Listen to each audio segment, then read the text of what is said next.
আয়োজন আজকের সংবাদপত্রের আজকের পর্বটি শুরু করছি। আমি মীর মাসরুর জামান।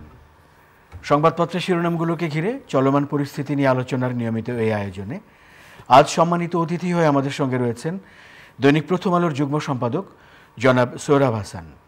আমরা স্বাগত জানাচ্ছি আপনাকে আমাদের মাঝে। আপনাকে ধন্যবাদ। তো আমরা সংবাদপত্রের শিরোনামগুলো দেখে তারপর আলোচনায় যাচ্ছি। আমরা প্রথমেই আমাদের সামনে দেখতে পাচ্ছি দৈনিক ইত্তেফাকের সংবাদ শিরোনাম, ঝিলম নদীর পানি ছেড়ে দিল ভারত, বন্যার শঙ্কায় পাকিস্তান, অধিকৃত কাশ্মীরে জরুরি অবস্থা। আনুপাতিক পদ্ধতি ও আগে স্থানীয় সরকার নির্বাচন ইস্যু, বিপক্ষে বিএনপি, পক্ষে জামায়াত।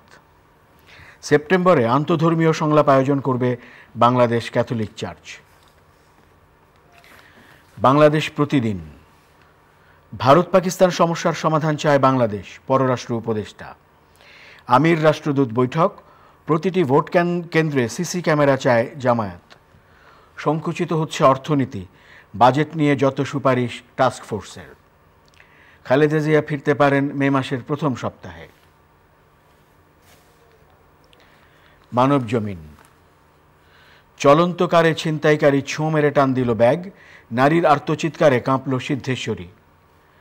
নির্বাসিত দাউদ হায়দার না আমরা। কালের কণ্ঠ, গ্যাস সংকটে শিল্প উৎপাদনে ধস, গ্যাসের জন্য হাহাকার। রাজনৈতিক দলের ঠিকানা চশমার দোকান, মাদ্রাসা, ঠিকাদারি অফিস। পুতুলের বিরুদ্ধে গ্রেফতারি পরোয়ানা জারির আদেশ। আমার দেশ, আওয়ামী লীগ নেতাকর্মীদের হাতে হাজার হাজার আগ্নেয়াস্ত্র, ব্যাটারি চালিত অটোরিকশার দৌরাত্ম্যে ঝুঁকি, ভোগান্তি। কালবেলা, পিএসসির রহস্যময় নীরবতা, শক্ত শরিকদের আসন ছাড়বে বিএনপি। দেশ রূপান্তর, চরে সুপেয় পানির কষ্ট, নানান সংকটে নারীরা। সড়কে জট, ঘরে লোডশেডিং। সময়ের আলো, টেলিটকের 2204 কোটি টাকার প্রকল্প, যাচ্ছে টাকা, বাড়ছে সময়, নেটওয়ার্কে নেই উন্নতি। বিতর্কে শীর্ষ নেতারা, কার্যক্রমে ধীরগতি। নতুন দলের আরও প্রস্তুতি প্রয়োজন বলছেন বিশ্লেষকরা। খবরের কাগজ, দুবাইয়ে বাংলাদেশের 129 জনের 5000 কোটি টাকার সম্পদ, সড়কে সবাই যেন রাজা। দৈনিক দিনকাল, রাখাইনকে করিডোর দিতে রাজি সরকার, বিদ্যুৎ উপদেষ্টা। লোডশেডিং হচ্ছে ও হবে, সাবেক বিচারপতি খায়রুল হকের বিচার দাবি আইনজীবীদের। দৈনিক করতোয়া, সামাজিক নিপীড়নে আত্মহনন, টিপ্পনী, লাঞ্ছনা ও হতাশায় ফাঁস নিল জুলাই আন্দোলনে শহীদ বাবার মেয়ে। শিরোনামগুলো দেখছিলাম দৈনিক সংবাদপত্রগুলোর। আজ আমরা শুরু করি আমাদের দেশের একজন অগ্রগণ্য কবি দাউদ হায়দার, যিনি প্রবাসী নন বলা ভালো, নির্বাসিত জীবনে, জার্মানিতে নির্বাসিত জীবনে তিনি ইন্তেকাল করেছেন এবং তাকে ঘিরে আমরা সংবাদ শিরোনামও দেখেছি। আমরা তার প্রতি শ্রদ্ধা জানিয়ে আলোচনা শুরু করতে চাই। হ্যাঁ, কবি দাউদ হায়দার 70 দশকের জনপ্রিয় কবি এবং 1974 সালে একটি কবিতা লেখার জন্য তার বিরুদ্ধে বিক্ষোভ হয়, আন্দোলন হয় এবং সরকার তাকে বাংলাদেশে বাইরে পাঠিয়ে দেয়। সেই তার নির্বাসন শুরু আর শেষ হলো গতকাল তার মৃত্যুর মধ্য দিয়ে। এটি খুবই কী বলে, একজন লেখকের জন্যে, একজন কবির জন্যে অত্যন্ত বেদনার, অত্যন্ত কষ্টের। তার এটা শুধু পরিবারের নয়, যারা লেখালেখি করেন। কবিতা তো মানুষের কথা বলে, কবিতা তো স্বপ্নের কথা বলে, বেদনার কথা বলে এবং লেখার জন্যে পৃথিবীতে অনেক কবির লেখার জন্যে জীবন দিতে হয়েছে, নির্বাসনে কাটাতে হয়েছে। ফিলিস্তিনের যে কবিরা সংগ্রামের পক্ষে ছিলেন তারা তার সেখানে থাকতে পারেননি। মাহমুদ দারবেশ সহ তার কিন্তু নির্বাসনী জীবন চলে গেছে।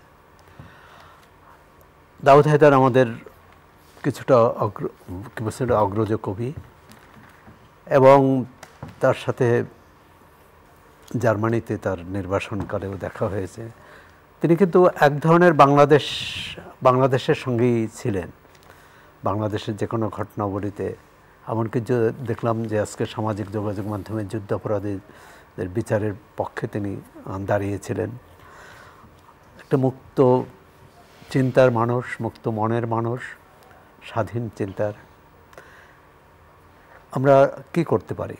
এটি আমি বলবো যে আমাদের সামগ্রিক ব্যর্থতা, তাকে ফিরে না আনা বা অথবা আসতে না দেওয়া। একজন কবির জন্য, একজন লেখকের জন্যে তার দেশে ফিরতে না পারা কত বেদনান। অনেকবার তিনি তো কলকাতা থেকে জার্মান চলে গিয়েছিলেন, এবং জার্মানি থেকে তিনি কলকাতায় আসতেন। তার ভাই, তার স্বজন, অন্য স্বজনরা সেখানে যে দেখা করতেন। একজন কবি যদি রাষ্ট্রদ্রোহিতা করে থাকেন, এমনকি ধর্মদ্রোহিতা করে থাকলেও তার আইন অনুযায়ী বিচার হবে। কিন্তু তাকে দেশ থেকে বের করে দেওয়া, আমি মনে করি যে এটা কারোর জন্যই, মানে কোনো সময়ের জন্যই এটা কাম্য নয়। কারণ তাহলে তো স্বাধীন দেশে স্বাধীন মত প্রকাশ করবে, সেটি কারোর যদি অনুভূতিতে আঘাত লাগে অবশ্যই তার প্রতিকার আছে, আইনি প্রতিকার। কিন্তু একজনকে নির্বাসনে পাঠানো বা একজনকে তার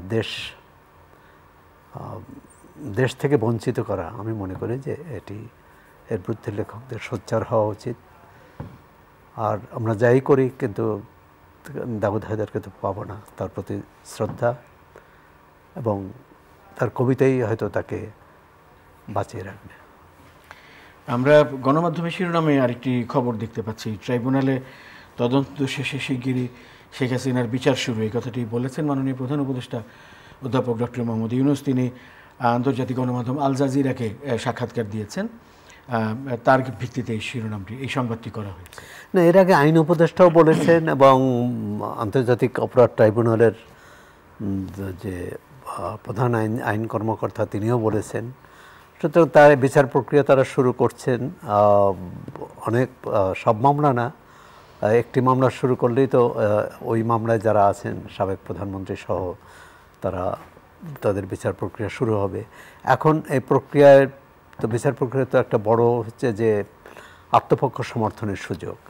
এখন যিনি এখানে থাকবেন না, তিনি তো আত্মপক্ষ সমর্থনের সুযোগ পাবেন না।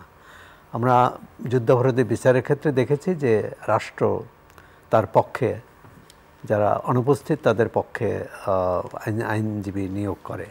এখানেও দেখার বিষয়, প্রথমত এখনও অভিযোগপত্র দাখিল করা হয়নি। অভিযোগপত্র দাখিল হলে তা নিয়ে শুনানি হবে, বিচার প্রক্রিয়া চলবে। আমরা চাইব যে বিচার বিশ্বাসযোগ্য, গ্রহণযোগ্য এবং হবে এবং বিতর্কের ঊর্ধ্বে থাকবে। কোনো রকম অভিযোগ না হয় যে এই বিচারের পিছনে কোনো রকম প্রভাব সৃষ্টি করা হয়েছে। অপরাধ করলে তার বিচার হবে, সেটি প্রত্যাশিত, এবং সেটি আইনি সমাজের পূর্বশর্ত। আমরা আরও শিরোনাম যেগুলো পাচ্ছিলাম রাজনৈতিক পরিস্থিতিকে ঘিরে, তার মধ্যে নির্বাচনী রোডম্যাপের দাবি, এবং এই ক্ষেত্রে আমরা দেখেছি যে বিএনপি বিজেপির নির্বাচনী রোডম্যাপের দাবিতে একমত হয়েছে। আবার এইদিকে নির্ধারিত সময়ের চাইতে সংস্কারের দিকে বেশি জোর দিচ্ছে বাংলাদেশ জামায়াতে ইসলামী। এটিকে শিরোনামে বলা হয়েছে ঐকমত্যে বিএনপি জামায়াত অনৈক্যে, এবং এই বিষয়গুলো ঘিরেই নানান রকম শিরোনাম আমরা দেখতে পাচ্ছি। আসলে আমরা কি চাই? আমরা নির্বাচনটাও করতে হবে, সংস্কারও শেষ করতে হবে। এখন এই দুটার একে অপরের যদি প্রতিপক্ষ দাঁড় করানো হয়, যে নির্বাচন হলে সংস্কার হবে না, আর সংস্কার হলে নির্বাচন হবে না বা করার প্রয়োজন হবে না, বা কবে হবে এটা নিশ্চিত নয়, আমি মনে করি এটা এক ধরনের ধোঁয়াশা সৃষ্টি করছে, মানুষের মধ্যে সংশয় সন্দেহ সৃষ্টি করেছে। এবং একইভাবে এই রাজনৈতিক অনিশ্চয়তা আমাদের অর্থনীতি, সামাজিক জীবনে এবং রাজনৈতিক জীবনে এক ধরনের ভয়াবহ পরিস্থিতি তৈরি করতে যাচ্ছে, যেটি বিএনপির মহাসচিব একাধিকবার বলেছেন যে নির্বাচন বিলম্বে হলে যে পরিস্থিতি তৈরি হবে তা নিয়ন্ত্রণ করা যাবে না বা সরকার করতে পারবে না। আমরা আইনশৃঙ্খলা পরিস্থিতি দেখছি কিন্তু বেশ উদ্বেগজনক। আজকে দেখলাম যে সিদ্ধেশ্বরীতে একজন নারী একটা গাড়ির পাশে দাঁড়িয়েছিলেন, সেই গাড়ি থেকে, যে গাড়ির পাশে দাঁড়িয়েছিলেন সে চলন্ত গাড়ির, তিনি দাঁড়ানো ছিলেন, সেই ছবিতে দেখা যাচ্ছে সেই গাড়ির ভিতর থেকে তার ভ্যানিটি ব্যাগে টান দিয়েছে, নারী পড়ে যান এবং তাকে পড়ে যায় এবং টেনে নিয়ে যান, কারণ ভ্যানিটি ব্যাগ তো তার হাতে ধরা ছিল বা বাঁধা ছিল। মানে কীরকম ভয়াবহ দিনে দুপুরে এই ধরনের ঘটনা। তা আমরা আশা করি যে স্বরাষ্ট্র উপদেষ্টা বারবার বলছেন, আশ্বস্ত করছেন, আইনশৃঙ্খলা পরিস্থিতি উন্নতির কথা বলছেন, আসলে তো উন্নতি হয়নি। 2 দিন আগে পত্রিকায় দেখলাম যে অপরাধের সব সূচক ঊর্ধ্বগামী, অর্থাৎ চুরি, ডাকাতি, ছিনতাই, সব ধর্ষণ সব কিছুই বেড়ে চলেছে। এবং যে বিষয়টি আমরা পরবর্তীকালে হয়তো আলোচনায় আসবো, যে একজন শহীদ হয়েছে, জুলাই আন্দোলনে শহীদ হয়েছেন, তার কন্যাকে আজকে জীবন দিতে হলো, আত্মহত্যা করতে হলো। মানুষের অপমান, তুচ্ছ তাচ্ছিল্য এবং উপেক্ষা সহ্য করতে পারেননি 18 বছর বয়সের এই মেয়েটি। তার আগে তিনি যে ধর্ষণের শিকার হলেন, তিনি কলেজ থেকে ফেরার পথে বাবার কবর জিয়ারত করে, মানে আমরা কি সমাজে বাস করছি। তো এটি তো কারো ওই যে অপরাধী, ওই 5 জন অপরাধী বা 3 জন অপরাধী যারা ধরাও পড়েছে, তারাই শুধু অপরাধী নয়, বা তাদেরই শুধু দায় নয়, আমাদের পুরো সমাজের দায়, রাষ্ট্রের দায়। আমরা এই মেয়েটির নিরাপত্তা দিতে পারিনি এবং শেষ পর্যন্ত তাকে মৃত্যুর মুখে ঠেলে দেওয়া হলো। এটি আমাদের সম্মিলিত ব্যর্থতা। এবং জানি না যে এরকম ঘটনা তো 1-2টি নয়, আরও অনেক ঘটনা, সবগুলো গণমাধ্যমে আসেও না। এরকম নির্যাতনের শিকার যারা হন, তাদেরকে এই যে সামাজিক গঞ্জনার শিকার করা হয়, এবং এই ক্ষেত্রে গণমাধ্যমেরও এক ধরনের ভূমিকার বিষয় রয়েছে, আপনি যদি একটু বলেন। গণমাধ্যম প্রথমত সামাজিক যোগাযোগ মাধ্যম, মানুষকে এত বিদ্বেষ, হিংসা, ঘৃণা ছড়ানো হচ্ছে একে অপরের প্রতি, এটির একটা সামাজিক প্রভাব, এবং গণমাধ্যমেও সমাজে একটা প্রভাব পড়ে। গণমাধ্যম তো সমাজের বাইরে নয়, সুতরাং গণমাধ্যমের যে দায়িত্ব পালন করার কথা সেটা করতে পারছে না। এবং আপনি জানেন যে 5 আগস্টের পর অন্তর্বর্তী সরকার দায়িত্ব নিল এবং একটা অস্বাভাবিক পরিস্থিতি ছিল, যেমন অরাজক অবস্থা ছিল। তার থেকে সরকার চেষ্টা করেছে একটা স্বাভাবিক অবস্থায় ফিরে আনতে, কিন্তু এক্ষেত্রে অনেকগুলো, যেমন একটা মব জাস্টিস বা মব ভায়োলেন্স বিভিন্ন জায়গায়, মানে আইন নিজের হাতে তুলে নেওয়া, নিজেই বিচার করা।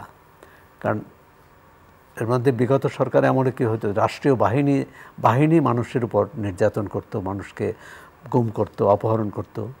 আর এখন একটা সংঘবদ্ধ দল যে কোনো বাড়িতে হামলা করলো, যে কোনো শিক্ষা প্রতিষ্ঠানে যে প্রধান শিক্ষক বা অধ্যক্ষকে বের করে দিল। এমনকি কুয়েটের যে ঘটনা, সেখানে তো জবরদস্তির ঘটনা ঘটেছে। সেখানে প্রশাসনের নিদারুণ ব্যর্থতা ছিল, কিন্তু একটি কলেজ, একটি বিশ্ববিদ্যালয় এরকম 2 মাস ধরে বন্ধ, প্রশাসন, সরকার সবাই নির্বিকার। যখন তারা অনশনে গেল, তখন সরকার সজাগ হলো এবং একটা সমাধান হলো। কারণ কাউকে যদি শিক্ষার্থীরা না চায়, শিক্ষার্থীদের জন্যই কিন্তু বিশ্ববিদ্যালয় বা কলেজ বা স্কুল, শিক্ষার্থীরা যদি না চায়, সেখানে জোর করে কোনো পদাধিকারী থাকা উচিত নয়। এর মধ্যেও তো আমরা দেখলাম যে গতদিন আন্দোলনকারী শিক্ষার্থীদের উপরে হামলা হয়েছে এবং 4 জন আহত হয়েছে। এটি হচ্ছে মানে এক ধরনের, যারা শিক্ষার্থীরা তো আমাদের সন্তান, তারা আন্দোলনে তাদের যে অগ্রণী ভূমিকা, সেটা ভূমিকাকে আমরা সালাম জানাই, প্রশংসা, আমরা মানে তার জন্য প্রশংসা করি। কিন্তু একইভাবে তাদেরও দায়িত্ববোধ আছে, দায়িত্ব পালন করা উচিত। কুয়েটে কী ঘটনা ঘটেছে? কুয়েটে তারা বলছে যে ছাত্র রাজনীতি কি? ছাত্রদের রাজনীতি নিষিদ্ধ হতে হবে, এটা তো কোনো কথা হয় না। কারণ যারা নিষিদ্ধ দাবি করছেন, সেটাও তো রাজনীতি। এখন ছাত্র দলের ছেলেরা সেখানে লিফলেট বিলি করছিল, সেটা করতে দিবে না, এটা নিয়ে সংঘাত হলো। এবং বিশ্ববিদ্যালয় প্রশাসন যেটা করেছে 37 জনের বিরুদ্ধে কী বলে তাদের বিরুদ্ধে ব্যবস্থা নেওয়া হলো। সুতরাং তারা ক্ষুব্ধ হলো এবং বিশ্ববিদ্যালয় বন্ধ হয়ে গেল, মানে ভাঙচুর হলো, হামলা হলো, বন্ধ হয়ে গেল। এরপর এই যে শুধু এটা আপনি দেখুন, চট্টগ্রাম বিশ্ববিদ্যালয়, জাহাঙ্গীরনগর বিশ্ববিদ্যালয়, রাজশাহী বিশ্ববিদ্যালয়, বড় বড় বিশ্ববিদ্যালয়গুলো তো এরকম কোনো একটার পর একটা অঘটন ঘটেছে এবং সেখানে জবরদস্তি। আগের মতো হয়তো ছাত্রলীগ যেমন সব হল দখল করতো, গেস্ট রুম বানাতো, টর্চার সেল বানাতো, এখন সেভাবে হচ্ছে না, কিন্তু যার যেখানে আধিপত্য সেটা জবরদস্তি করছে, সেখানে তার আধিপত্য বিস্তার করছে। সুতরাং এক ধরনের ভয়ের পরিবেশ তৈরি হয়েছে। এই ভয়ের পরিবেশ থেকে অভয়ের পরিবেশ তৈরি করতে হবে, তাহলেই কিন্তু জনজীবন নিরাপত্তা ফিরে আসবে, স্বস্তি ফিরে আসবে। কাউকে রাস্তায় দাঁড়ালে কোন নারীকে এভাবে মানে নিরাপত্তাহীনতার মধ্যে পড়তে হবে না। আর ছাত্রদের কথা বলবো, যারা আন্দোলন করেছে, যারা পুলিশের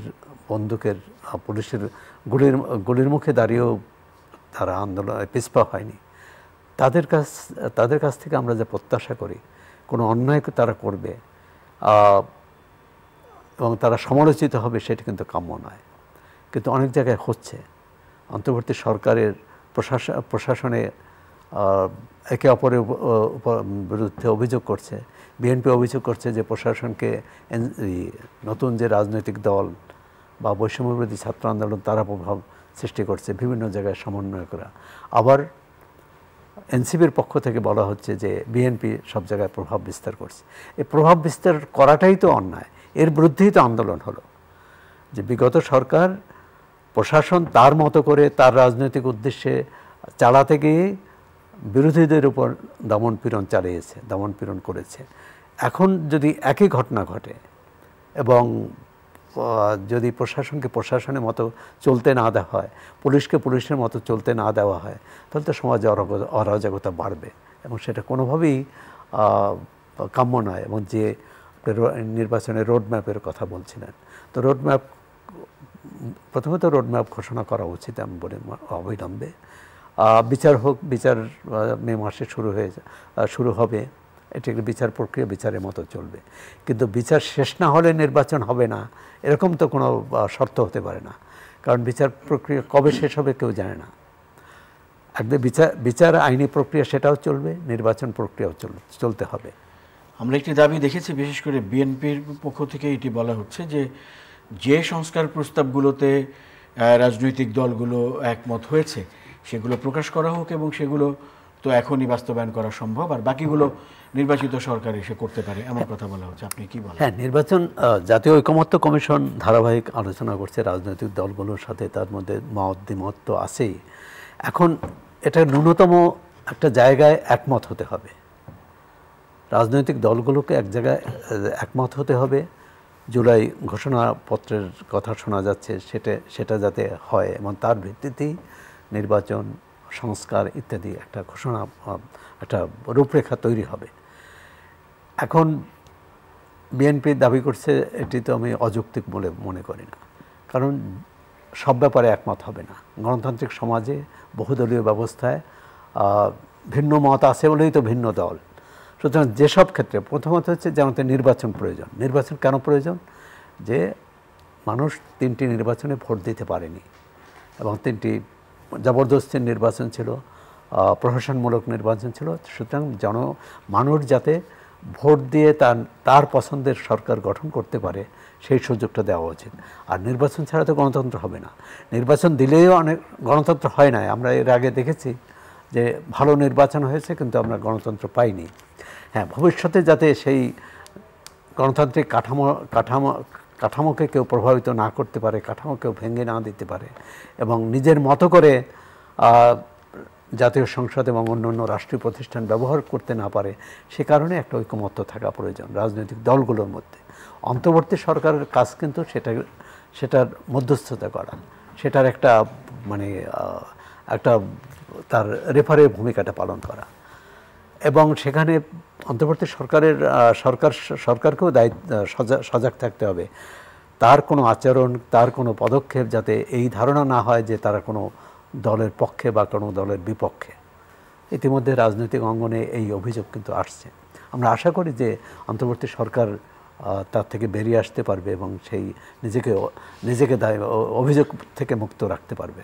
এখন যে অবস্থা দাঁড়িয়েছে আমরা তো দেখতেই পাচ্ছি, এক ধরনের রাজনৈতিক দলগুলোর বক্তব্য তো স্পষ্ট, কে কি বলতে চাইছে, কারো কারোর সঙ্গে কিছু বিষয়ে মিল, কিছু বিষয়ে অমিল, এমন একটি অবস্থা আমরা দেখতে পাচ্ছি। এই অবস্থায় জাতীয় ঐকমত্য কমিশন যেটি বলছে যে জাতীয় সনদ তৈরির কাজ চলছে, সেই সনদ তৈরি এবং সেটি গ্রহণের ব্যাপারে আপনি কতটা আশাবাদী? না, এটা তো করতে হবে। কতটা আশাবাদী, এখানে আশাবাদীর ব্যাপার নাই। মানে আমরা যদি গণতন্ত্র চাই, গণতান্ত্রিক ধারায় যদি বাংলাদেশকে এগিয়ে নিতে চাই, একটা ঐকমত্যে যেতে হবে, নির্বাচন করতে হবে। ঐকমত্যের ভিত্তিতে নির্বাচনটি হতে হবে। এখন ধরুন কোনো দল এটা মানল না এবং তারা বলল যে অন্তর্বর্তী সরকার একটা ঘোষণা দেবে, সেই ঘোষণার যদি তাদের পছন্দ না হয়, তারা বলল মানল না এবং তারা নির্বাচনে অংশ নিল না। বা সংস্কারের ব্যাপারে সরকার যে অবস্থান নিয়ে, সরকার যে ঐকমত্যের কথা বলছে, সেক্ষেত্রে কেউ যদি বিরোধিতা করে, সে কারণে বলছি যে সব সংস্কার কাজ শেষ হয়ে নির্বাচন হবে, এটি হতে পারে না। যতটা সংস্কার সম্ভব নির্বাচনের আগে সেটি করা। অনেকগুলো তো আছে এই নির্বাচনের সাথে সংশ্লিষ্ট না, সংবিধানের সাথে সংশ্লিষ্ট না। সরকার নির্বাহী আদেশেই কিন্তু এই সংস্কারগুলো করতে পারে। যেমন নারী, যেমন শ্রম, যেমন পুলিশ, জনপ্রশাসন, এইসব ব্যাপারে তো কোনো দলের হস্তক্ষেপ আছে বলে মনে হয় না। যে পুলিশের সংস্কার করলে কোনো দল এটা বাধা দেবে বা কোনো দল আপত্তি করবে, এটা তো দেওয়ার কথা না। জনপ্রশাসনের ক্ষেত্রে একই কথা। সুতরাং সরকারকেও কিন্তু সজাগ থাকতে হবে। সরকার কতটা করছে? সরকার নির্বাচন এবং সাংবিধানিক কাঠামোর ব্যাপারে বলতে পারে যে রাজনৈতিক দলগুলোর আপত্তি আছে, দ্বিমত আছে, কিন্তু যে সরকার তো অনেকগুলো 11টা নেই 12টা সংস্কার কমিশন করেছে। তো এর অন্যগুলো যেটা নির্বাচনের সঙ্গে সংশ্লিষ্ট নয়, সেখানে সরকার সেটা কার্যকর করছে না কেন? পুলিশ সংস্কার কমিশন রিপোর্ট দিয়েছে, কিন্তু সেটি পুলিশ নিজেরাই বিরোধিতা করছে। আমরা আরেকটি বড় শিরোনাম দেখছি আমাদের সামনে, গ্যাস সংকটে শিল্প উৎপাদন ব্যাহত, আবার পাশাপাশি লোডশেডিংয়ের বিষয়টি রয়েছে, যেটি তদন্ত কমিটি পর্যন্ত করা হয়েছে, যে এর পেছনে কী কাজ করছে। এবং সম্ভবত উপদেষ্টাও বলেছেন যে এটা থাকবে, লোডশেডিং থাকবে এবং সংকট থাকবে। এখন যদি আমাদের গ্যাস এবং বিদ্যুৎ আমরা জানি যে কতটা গুরুত্বপূর্ণ, মানে চাহিদার সঙ্গে যদি সরবরাহ মিল না থাকে, তাহলে তো এই সংকট হবে। হ্যাঁ, রোজায় আমরা একটা স্বস্তি পেয়েছিলাম। রোজায় সেরকম লোডশেডিং হয়নি, মানুষ স্বস্তিতেই রোজা রাখতে পেরেছে, ইফতার করতে পেরেছে, সেহরি খেতে পেরেছে। কিন্তু রোজার পরে কিন্তু, এবং রোজা পর্যন্ত গরমটা অত বেশি ছিল না। এখন তো দাবদাহ কোথাও কোথাও চলছে, তাপপ্রবাহ চলছে। ঢাকা শহরেই আপনি রাস্তায় দিনের বেলা বের হওয়া যায় না। এবং প্রকৃতিরই খেয়াল হয়তো যে আপনি দেখবেন যে দিনে বা রাতের তাপমাত্রার পার্থক্য অনেক বেশি। রাতে ঠান্ডা, শেষ রাতের দিকে, আর দিনে প্রচণ্ড গরম। এখন এর মধ্যে দুটো, একটা হচ্ছে জনজীবনের সমস্যা।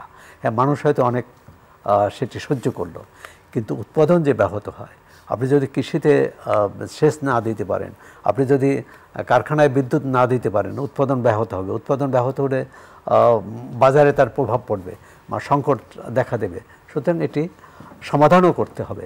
সরকার শুধু সমস্যা আছে এটা বললেই হবে না, তাকে সমাধানের পথ খুঁজে বের করতে হবে। অনেক অনেক ধন্যবাদ জনাব সোহরাব হাসান আজকে আমাদেরকে সময় দেওয়ার জন্য। প্রিয় দর্শক, আপনাদেরও ধন্যবাদ সঙ্গে থাকার জন্য। চ্যানেল আইয়ের নিয়মিত আয়োজন আজকের সংবাদপত্রের আজকের পর্বটি এ পর্যন্তই। ভালো থাকবেন সবাই, শুভরাত্রি।